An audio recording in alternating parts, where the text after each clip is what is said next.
everybody? It's JT Sports, and I'm back you guys with another video. In this video, I'm going to be ranking every #1 overall pick, worst to first, from the last 10 NFL drafts. And before I begin, make sure to like the video and subscribe for more NFL content I upload daily. So make sure to subscribe so you never miss a video. So let's get into it. At number 10, we have Sam Bradford. Now, Sam Bradford, he was the quarterback out of Oklahoma and a former Heisman Trophy winner at the time, and he was the first pick of the 2010 NFL draft by the, at the time, St. Louis Rams, and he never lived up to expectations. Sam Bradford throughout his career has been nothing but a journeyman, playing on 4 teams in 9 years, and he's never thrown for more than 4,000 yards, and his career high in touchdowns is 21. He never reached the Pro Bowl, and it's safe to say that Sam Bradford is the worst #1 overall pick of the last decade and on this list. Number 9, Eric Fisher. Eric Fisher was the offensive tackle coming out of Central Michigan. He garnered a lot of hype due to his phenomenal Senior Bowl week, and his combine performance was pretty solid, and I guess he had a pretty good pro day, and that's what led him to be one of the best prospects of the 2013 draft, which was pretty poor. And it's considered to many people to be probably the worst NFL draft class ever. And the Kansas City Chiefs selected him #1 overall. And in their defense, it wasn't too many players that they could have had drafted at that #1 spot that were worthy of being drafted #1 overall, since that draft class was so weak. And Eric Fisher, he hasn't been a bad pick. He's been pretty solid for the Kansas City Chiefs. But, I mean, when you draft a guy, an offensive tackle, #1 overall, or in the top 5, top 10, you expect them to be a Pro Bowler and All-Pro and have very, very high expectations. And Eric Fisher has not even met one of those. He hasn't been a Pro Bowler, hasn't been an All-Pro, but he's been a pretty solid offensive lineman for the most part, but not what you expect for a #1 overall pick.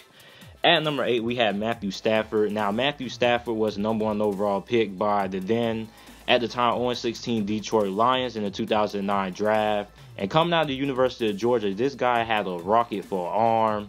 Matthew Stafford, throughout his career, has only made 1 Pro Bowl. He's had great stats, but has been regarded as nothing more but a stat sheet monster and a guy who can never win the big games. And he has only been to the playoffs 3 times. Matthew Stafford, he's one of the better quarterbacks in the league. I probably consider him somewhere around the top 15. But, I mean, this guy is 5-52 in primetime games and games that matter. And certainly he is not the quarterback that you will want in big games. It's probably a handful of guys that you would take over Matthew Stafford. And I mean, for this guy to be 5-52 in primetime games, that's not the win-loss record you expect coming from a guy who you draft #1 overall. So I had Matthew Stafford at number 8.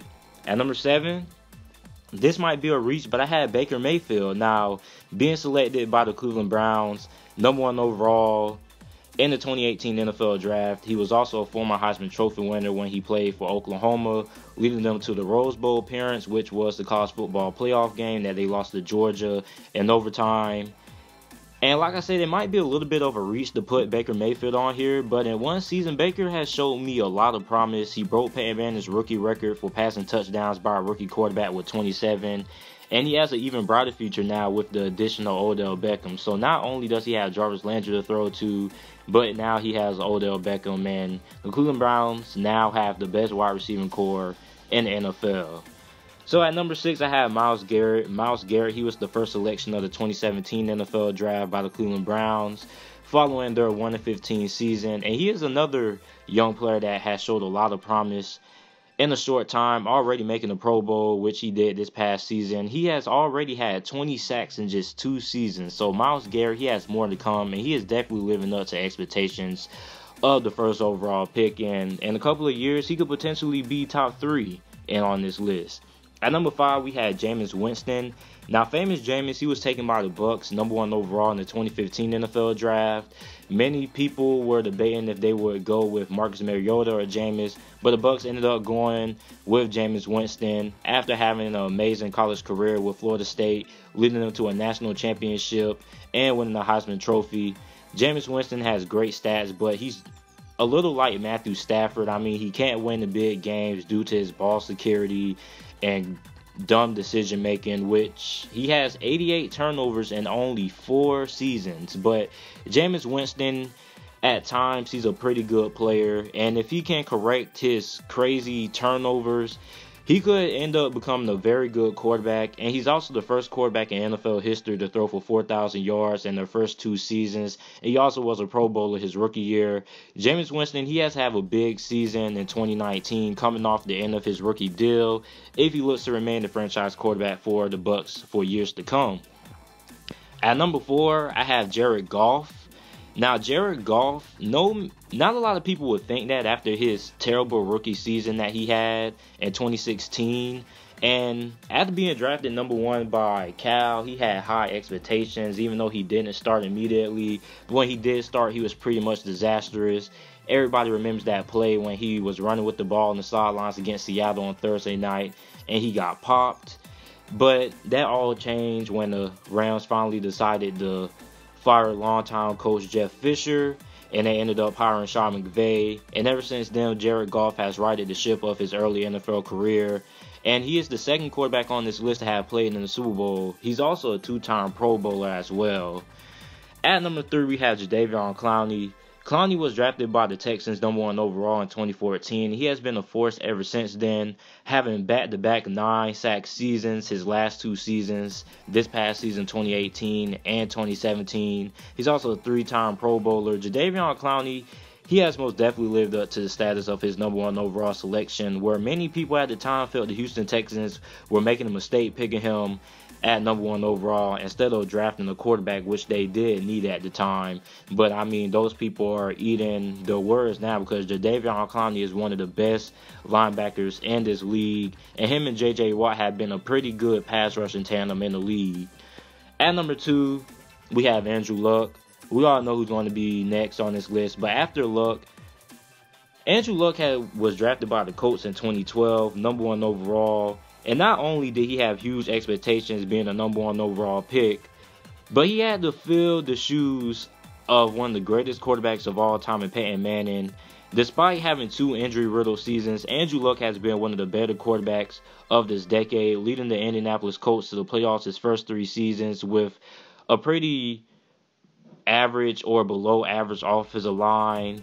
He had passed for 4,000 yards 4 times so far during his career, led the Colts to an AFC Championship game, which they got destroyed by the Patriots. He's a 4-time Pro Bowler. He also won the 2018 NFL Comeback Player of the Year following his year hiatus from that shoulder surgery that he had. And Andrew Luck, he is one of the best quarterbacks of the league, top 5. And it's crazy to think that the Indianapolis Colts might have drafted RG3 over him. That was a pretty good decision to go ahead and go with Luck instead of the more athletic and freaky guy in RG3. At number 1, we have Cam Newton. He was drafted number 1 overall by the Carolina Panthers in 2011.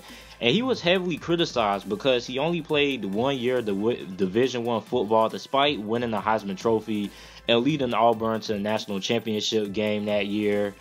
Cam Newton is one of the best dual-threat quarterbacks in NFL history. The Carolina Panthers obviously made the great choice in drafting Cam Newton, number 1 overall, in the 2011 draft.